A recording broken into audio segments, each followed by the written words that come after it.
So who is this Jessica Barden, and why is she so good on Film Threat Reviews? Hey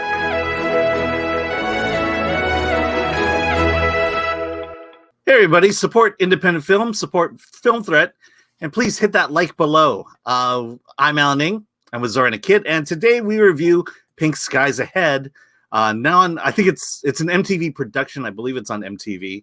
A young woman struggles with an anxiety disorder after dropping out of school. It's directed by Kelly Oxford, stars Jessica Barden, Rosa Salazar, Odeya, Marcia Harden, Michael McKean, Henry Winkler. What a cast. What an amazing film, too. What were your thoughts about Pink Skies Ahead? Well, mental health is such a big discussion now, rightfully so, because it's been kind of swept under the rug a lot in the past, certainly when I was growing up, when you were growing up. And I love that this is a film about that by MTV, or to be airing on MTV for that audience, because they need this film. It is mental health done right. You know, normally when we watch movies where a character struggles with mental health, it's kind of done in these heightened ways to create drama, to create some type of conflict.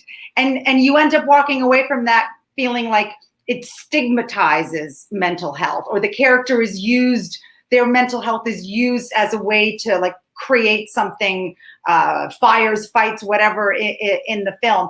But here it is, for lack of a better word, this movie felt so real, you know, despite all the production. It was very colorful. It's set in the 90s. She's got blue hair. Even the cinematography, it's very, very colorful. So it has this sort of heightened color thing. Yeah, and also you have her parents, Marcia Harden, Michael McKean, and Henry Winkler is her doctor. You don't get much more heightened than that. Yes, exactly. But I thought it was very empathetic, and I don't want to, you know, this is kind of like a PSA disguised in a feature film, but I don't want to say PSA because that sounds like a turnoff.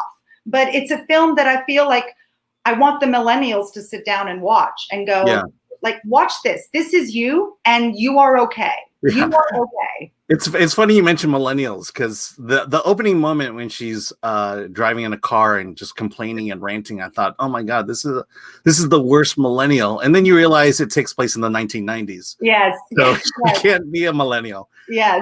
I agree with you. So the mental health issue here is social anxiety. Anxiety disorder. You know, I just love how it plays out, because that third act is the reason to see it, but everything leading up to it is just as good. It plays out as a normal teen, this angry teenager who has loving parents and who just can't seem to get her life together. She quits everything, and you slowly begin to realize, that she has anxiety disorder, and the only person who really sees it is her doctor, who's played by Henry Winkler. And just the way it plays out, you talked about it, it's grounded, it's real, it's authentic. And then when finally it all comes to a head in that third act, it becomes just this important movie that everybody has to see. And it hits those beats that younger age group kind of goes through, like, you know, the expectations of you having to go to school and get a degree, the expectations of having to get your driver's license, the expectations of going out there and dating. And she's got her friends, you know, they hang out at like a 7-Eleven type convenience store, drinking Slurpees. She makes up these distractions to not have to deal with the issue at hand. But, you know, she does end up dealing with it. And it's very beautiful and very, like I said, it's empathetic, really. Yeah. Jessica Barden, we have to talk about her. Like, well, here, let me just say that the story that this Kelly Oxford written and directed it.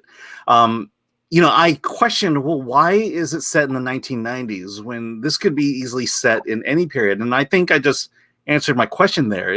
If she had said it today, we would be saying, oh, these are millennials. These are the problems of millennials. But by setting it in the past, in the 90s, it says, no, this is something that happens to teens, to young people no matter what generation it is.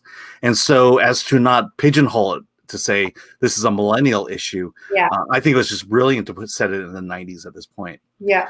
You talk about Jessica Barden. I just saw another movie of hers at Sundance. No, at South by Southwest again, called Holler. And she is this spitfire. She's one of these actresses that you admire because it's the role she picks. She's not going after the big Marvel movies. She's picking really tough subjects. And Holler is one about a teen. Her mother's in prison, and now she's being raised by her brother.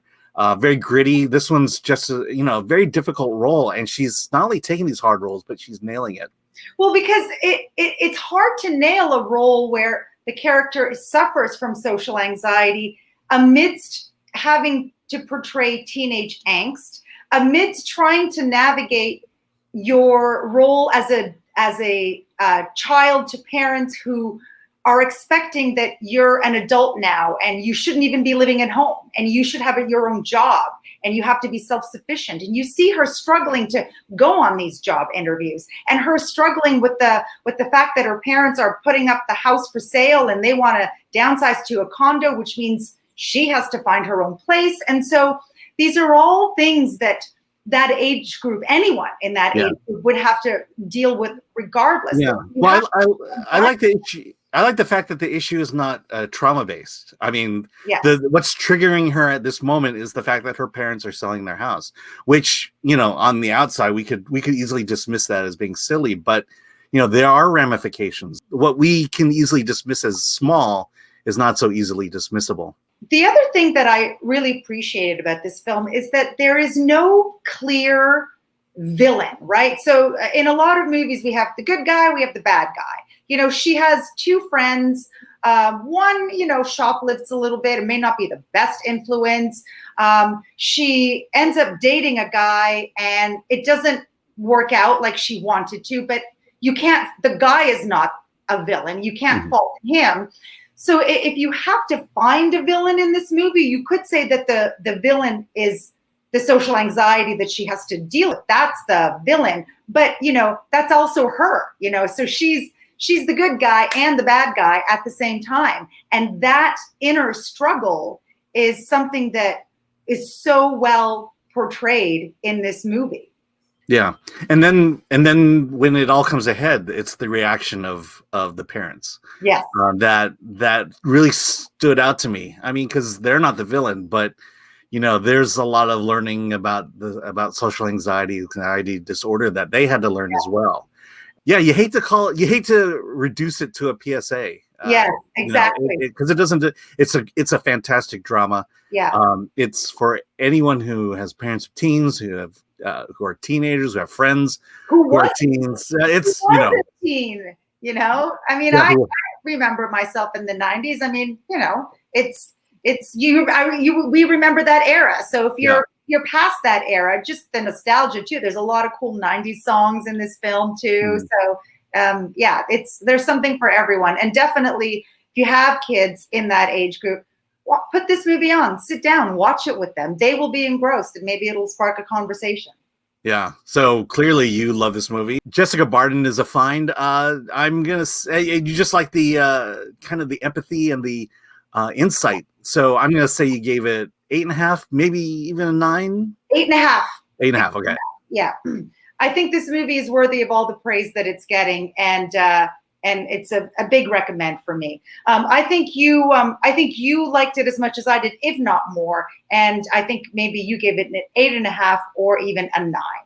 Yeah, definitely 8.5. I mean, I'm just so impressed by this movie. I love a movie where my expectations are low to zero and it just surprises me. And it's that slow build too, because you just don't see it coming. And when it hits you hard. Please see Blue Skies Ahead. Like, subscribe, comment below. Definitely want to know what you thought about it, whether you liked it as much as we did. And with that, let's get out of here.